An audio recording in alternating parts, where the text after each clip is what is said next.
আসসালামু আলাইকুম। আজকে আমি রান্না করব খুদের ভাত আর চাপা শুটকি ভর্তা, কালিজিরা ভর্তা, কাঁঠাল বিচির ভর্তা বানাবো।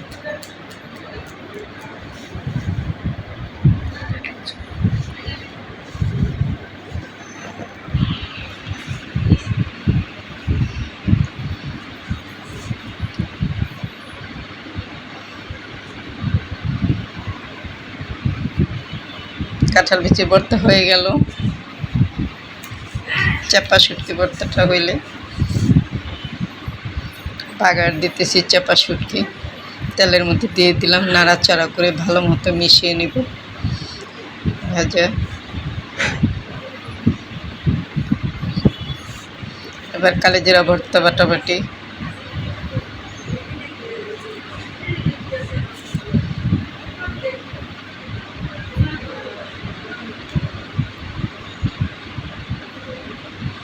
হয়ে গেছে কালিজিরা ভর্তা, চাপা ভর্তা। আল্লাহ হাফেজ।